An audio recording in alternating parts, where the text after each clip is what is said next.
Well, hello there. How is everyone? I hope you are all well on this amazing Wednesday midweek hump buzzing, and you're looking amazing for it as well. You're looking absolutely amazing. Thank you very much for being over here. As in the UK, the vast majority of the schools go back today. That's it. So we can finally breathe. We've got we've got one in today, and then the others go back tomorrow. Yeah. That's how it is. But anyway, enough of that. As this video is just touching on something that was kind of raised by someone in email. I get a lot of emails. And it was about what I thought surrounding the DoorDash initially, the DoorDash delivery driver. And I think it was still people who believed that Bryan Kohberger is potentially the DoorDash driver. And I thought to myself, do you know what? In terms of the Idaho 4 case, I think we have to, at this stage, I think everything has been kind of done to death. And if you want to kind of be thinking about things in the Idaho 4 case, it's really kind of considering what has been ignored, what kind of lies can be proven to be lies, and also what the prosecution needs with relevance to this case and the conviction of Bryan. If Bryan is the guy who did it, then what does the prosecution need to have in their arsenal? I know there's a lot of people who say the PCA is not all of the information, it's being purposefully vague, which I don't think it's being purposefully vague. It isn't that vague. There is timestamps in there. It's got statements made by people, and I think it's vague in specific areas, but I think that vagueness can be considered either they don't have any additional information, hence it being vague, or, yeah, you're right, and you could be right, but then what does there need to be? Now, we have heard countless kind of references to the possibility of there being a witness, an eyewitness. So I bring your attention to two elements of this case that, as far as I'm aware, I haven't heard them discussed, but I must admit there's only 2 or 3 channels that I actually pay attention to. And that's not because I don't like their content. I just don't physically have the time to watch everybody else's content. So the first one is with respect of the DoorDash being a witness. Now, we don't know who the DoorDash driver is. This far down the track, over a year down the track, and we don't know who the DoorDash driver is. We don't even know if they're a male or a female. We've got, there's been statements made that it was a dark-haired female, other statements saying it was a male, and some people doing guesswork, and who knows. But the point being, we don't know who it is. We know who the private driver was, as in Gower. We know that. So I think to myself, why wouldn't we know who the DoorDash driver is? What could be the reason to hide their identity? If they're nothing to do with this, and that just so happened that they just delivered to this property on this night that this happened, then why would we not know who they are? We know who other people are around the case. We know the likes of Jack Showalter, who was on the peripheral of this evening. And if you're trying to say that he had nothing more to do with this whatsoever, he was just simply someone who was on the peripheral of these victims on this night, then his position is no different to the DoorDash, someone else who was on the peripheral of these victims on the night. So why don't we know who they are? So it leads me to believe that there's a potential that the DoorDash driver could be the witness. But then I think to myself, but what would they have witnessed? They couldn't really have witnessed a massive amount. But then I thought about my own situation where I live. See, we live in a militarized zone. It's out in the middle of nowhere. There's a military base, and we are a small group of houses that go alongside this military base. So if we want to order food, we're in the same sort of situation as Moscow, Idaho, where we would have to order it from our nearest town that facilitates that, which is approximately 9.5, 10 miles away.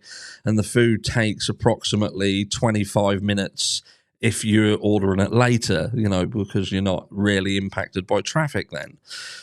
So I think to myself, so imagine we order food and that food then gets delivered. At that time of the morning, there wouldn't be a lot of stuff on the road. Not where I am anyway. I don't know what it's like in this area. Perhaps there's an abundance of traffic between Washington and Moscow.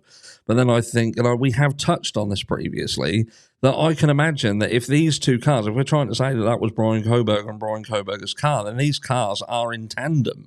Either one's in front of the other, or do you know what I mean? Either Brian's following the DoorDash or the DoorDash is following Brian. So there could be a potential that the delivery driver was following Brian and caught Brian's plate. Maybe they've got dash cam, I don't know, and that's going to corroborate that journey between Washington and Moscow. Again, who knows? I'm spitballing. But then I think to myself, if that's the case, would Bryan Kohberger know that there was an eyewitness who can place him there at that time? And then I go back to the statement that Ann Taylor made, that she stated that Bryan Kohberger was not in this area at the time of the crime. Now, I wondered further then whether Ann Taylor was just trying to be clever, trying to make out that they couldn't guarantee that the time that this crime happened was the time that they're stating. Are they going to try and rubbish Dylan Mortensen as a witness and therefore bring the entire time that this crime happened into question? Because ultimately, what builds this case, what makes this case, is putting Bryan Kohberger and the crime happening at the same time in the same place. Now, if you can focus on that becoming disjointed somehow and convince a jury that, okay, so how do we know that this crime happened at this specific time? How do we know that? And when you further try and push, if it happened at this specific time, then it was such a narrow window, there is where you then create reasonable doubt, because you have to consider, okay, this person is seemingly not been in trouble with the police anymore. He's seemingly a bit of a bookworm, if you like, but he done this crime in this manner with relative speed and skill and accuracy.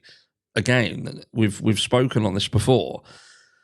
So do I feel that the DoorDash driver has any relevance? I do feel the DoorDash driver has relevance to this case. I believe that there is a possibility that they perhaps saw something, because it kind of makes sense. If you want to look at the behavior of the white Hyundai Elantra, if we're again led to believe this is someone who would come over to this area and stalked this property multiple times, then why on the night that it seemingly made the decision that this is the night that I'm going to do the crime, why would it act in such a manner that would show a degree of uncertainty?